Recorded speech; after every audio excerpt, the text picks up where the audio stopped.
Hello everyone and welcome back to Matriarch Astrology. In today's video, we are going to be talking about retrograde planets, what they actually mean, how to work with them, and also how we can navigate this energy depending on which house this retrograde planet is in. All right, let's go ahead and get our coffee and let's get started. So what does retrograde even mean?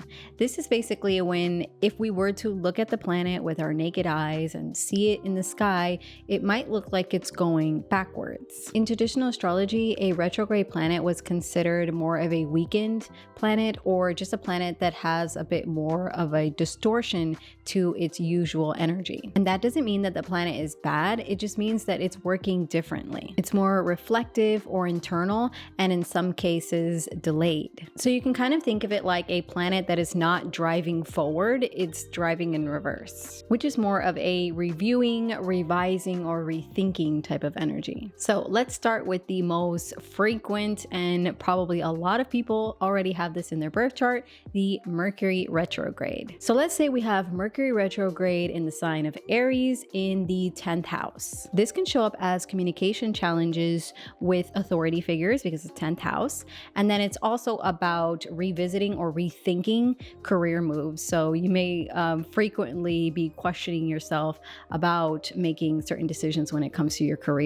Also, it's about old jobs or professional connections that might frequently pop back up, especially during those retrograde times. This is another weird one, but it could be also like technical things going wrong in your job or your whatever you're doing for your public work. So if you work a lot with computers and this is the 10th house energy, Mercury's retrograde there, then there might be frequent issues with like technology or communications there in the work environment. Now, since Mercury rules Gemini and Virgo, you also want to see where Gemini and Virgo is placed and what houses they are in the chart. So if Gemini rules your 12th house and Virgo rules your 3rd, then we're going to look to those houses to see where this energy might play out as well. So let's say, for example, Gemini is ruling the 12th house and Virgo is ruling the 3rd. You may be frequently revisiting your thought patterns or your communication or your dreams. And that's because the 12th house represents our dreams and the subconscious, and the 3rd our communication. Also with that 12th house, you may internalize your feelings because Mercury rules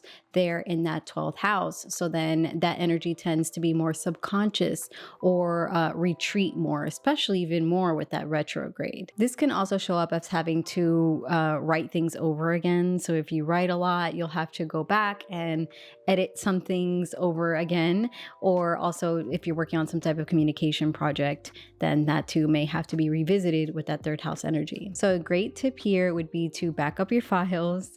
Also make sure that you are not rushing or overbooking when it comes to your work. And this is just with the example here of the 10th house. Just really take that time to reflect other than rushing with that Aries energy. Now, when Mercury is going retrograde, that's a perfect time to re-edit or fine-tune things before turning them in. Now, let's say, for example, we have the planet Jupiter, and let's say that Jupiter is retrograde in the sign of Gemini in the 2nd house. This could show up as reevaluating your money habits or a delay in financial expansion or growth, feeling like you've put in all the effort, but it's taking such a slow time to see the manifestations, especially with the finances. And there also may be moments where you reconsider what it is that you find value in. But remember, as we mentioned with Mercury, Jupiter rules the signs of Sagittarius as well as Pisces. So we're going to want to look to see where Sagittarius and Pisces are in the birth chart. So let's say Pisces is in the 11th house, the house of friends and groups and community.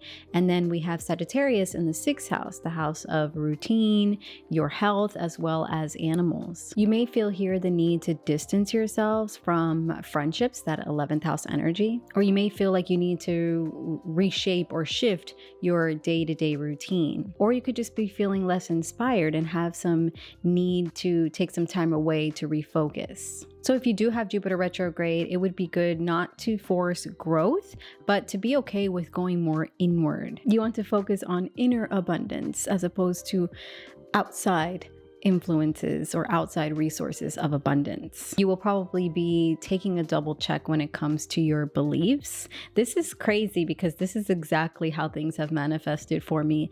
And I have Jupiter retrograde in my birth chart. And even as I'm mentioning it, I'm like, yep, that's correct.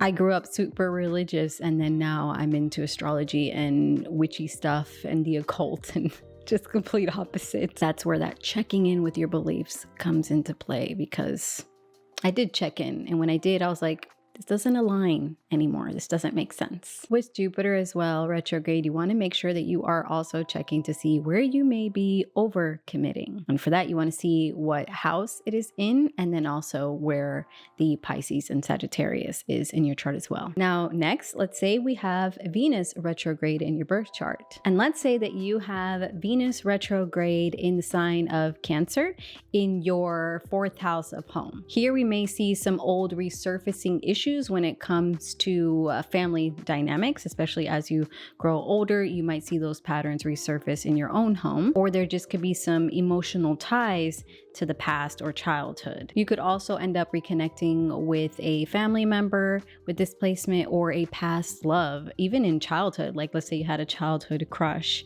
and then as adults you end up connecting. And Venus also rules the signs of Taurus and Libra, so we will also be looking to see where Libra and Taurus are at in the birth chart. So let's say, for example, you have Taurus in the 2nd house and then Libra in the 7th house. And I'm just saying that because I have that, so it's easy to use this example. You could be rethinking finances a lot. This is that 2nd house energy. You may also frequently reevaluate relationships and also how you show up in relationships. Testify to that one.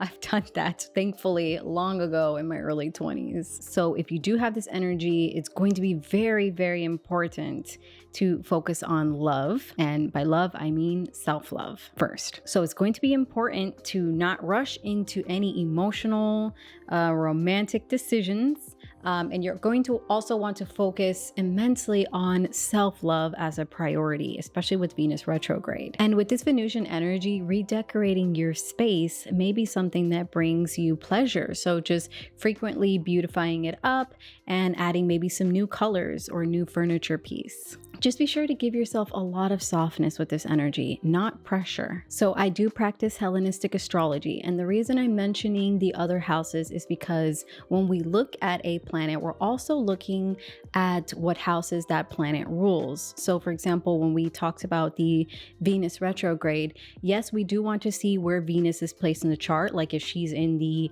12th house, but then we also are going to want to look to see where Taurus is at and also Libra, because that also plays into the themes of those houses. And if you don't know what planet is ruling the sign, I will put here a list so you guys can see the planetary rulerships, and I do use traditional, so I'm going by the traditional rulers. And this is why it's so important to see the ruler houses of that planet, because then you will also get that reviewing, kind of like rethinking type of energy with the retrograde and the inwardness, not only in that planet in the house, but then also the other houses as well. So with that retrograde planet's energy, it's about seeking that internal validation versus the external validation. It could also be a little bit more about working behind the scenes.